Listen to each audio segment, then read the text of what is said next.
Hello and welcome back to Rule the Game. In this video, I'll show you another highlight of Spiel 2024 called Castle Combo by Grégory Grard and Mathieu Roussel, published by Catch Up Games, a game for 2 to 5 players, lasts about 25 minutes and it's recommended started at age 10.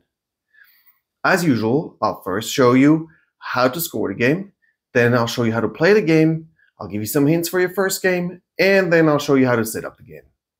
And if you haven't subscribed to the channel yet, please do so now in the link below. Rule the game. In Castle Combo, every player recruits exactly 9 cards and places them in a 3x3 tableau as seen right here. We then get points for every single card. Every card here shows at the bottom how many points you get. So this white number here in red is the number of points you get if you fulfill a condition that's on this card. So in this case, we'll start counting from top left and we go down to the bottom right. And you see on this card, if it's all the way on top, which this one is, it gives you 5 points. So we gain 5 points here. Then over here, you get 2 victory points per coin that is on this card. We have 2 coins. So 2 times 2 is 4 points for this card. Then over here, you get 2 points per card with this shield over here in this or this direction. We got 1 here, we got 2 here. So it's 3 times 2, so a total of 6 points for this one, and so on until you scored all 9 of these cards. In addition, players will gain some of these keys here during the game, and every single key that you have left at the end of the game will give you 1 extra victory point. You'll add up the points from all the cards with the number of keys that you have, and whoever has the highest score then will win the game. And in case that there are 2 players who have the same score, in that case the person who has the most money left at the end of the game will win. Otherwise, the players will share the win. Castle Combo is a turn-based game. On each turn, you will recruit 1 card that you will put in your 3x3 tableau that you're going to build up during the game. Now, what I'm showing you here is, this is the general board over here, where you have cards, the gray cards, those are the castle cards, and you have the village cards, those are the yellow cards. Now, on each card, and I'll show you that first, on each card, you have the cost of a card. So this card costs you 5.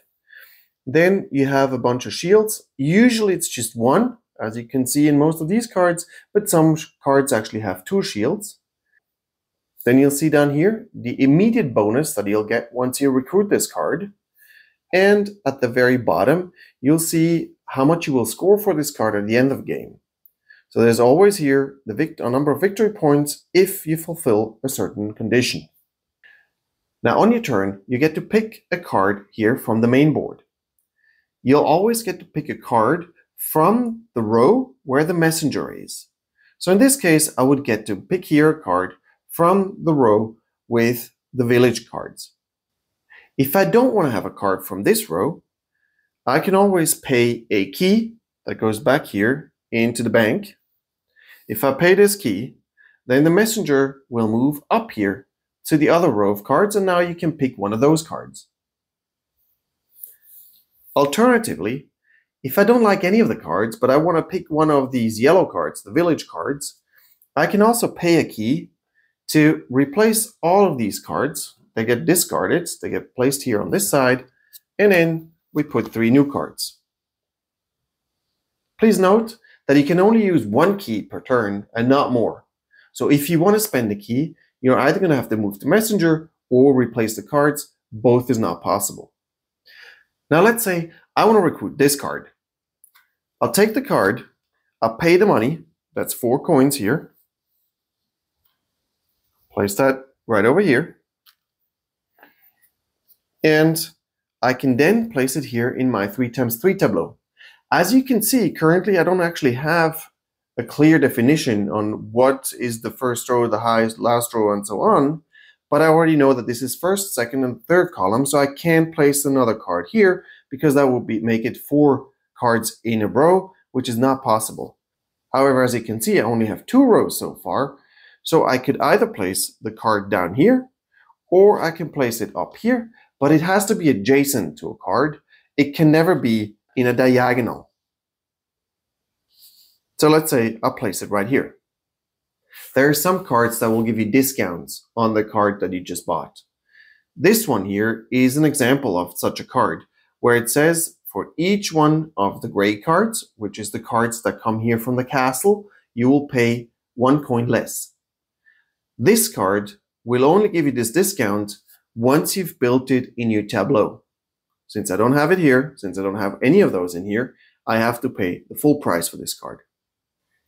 Now, after I've placed my card, I can then get here the bonus, the one-time bonus that I get for placing the card. Here it says I get a key per shield of this kind. Now, as you can see, I already have 1, 2 of these shields, but even the third one here of that card I just played, it also counts. So I actually get 3 keys, which is this key ring that you can take. And that was already my turn. What we do now is we refill the board. We'll take a new card here from the deck. We'll place it right here. And we will also check if the messenger has to be moved. The messenger always has to be moved if the card that I just picked has a symbol, in this case, an arrow that goes up, that the messenger has to be moved up. As you can see, some cards have the arrow. Most of the cards here actually do. This one doesn't. Had I picked up a card without an arrow, then the messenger would stay where it is and it wouldn't move to another row. And then the turn moves to the next player in clockwise order. That person will now have to pick up from this row here because that's where the messenger is. And so it continues.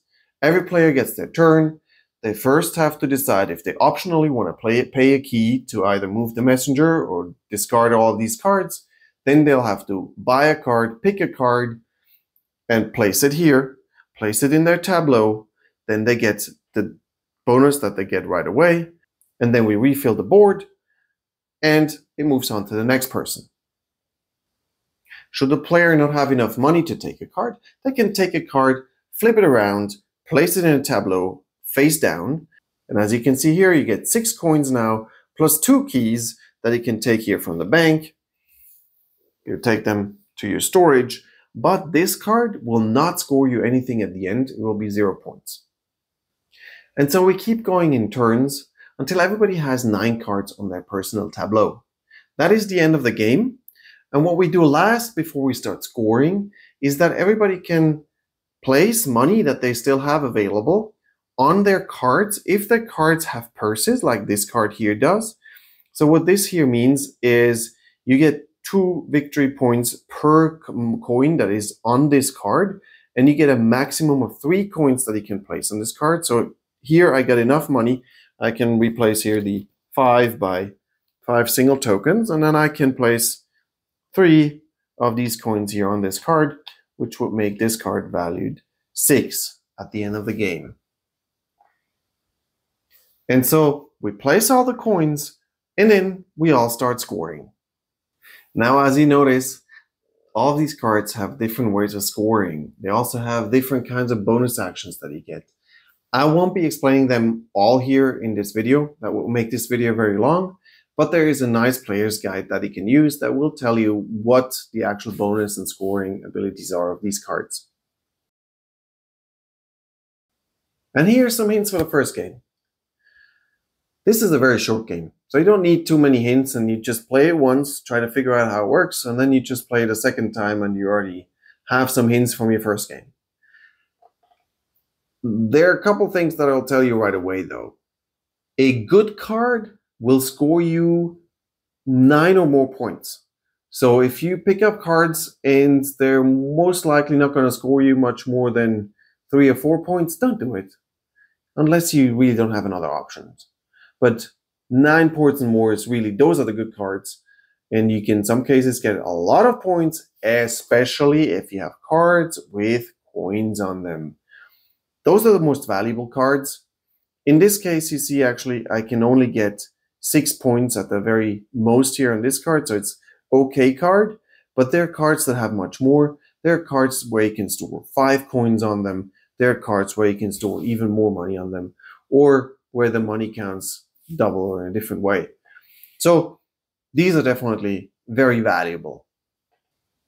In fact, in most of the games I've played so far, the person who played the strategy with the cards with the purses in the best way, they usually won the game, while everybody else who tried other stuff, they didn't really have much of a chance. Or in the best case, they did okay, but they didn't win it. And that's Castle Combo. I hope you enjoyed the video, and if you did, please subscribe below. And next up, I'll show you how to set up the game. Castle Combo is set up super quickly. First, you take the deck of the castle cards, you shuffle it, place it in the middle of the table, reveal the first 3 cards. You do the same thing with the village cards. You shuffle them, place them here, reveal the top 3 cards. You'll take the messenger, place it right next to the village row here. Then you'll hand every player 2 keys and 15 coins. And that's it. All you have to do is decide who's going to start the game and you're ready to go.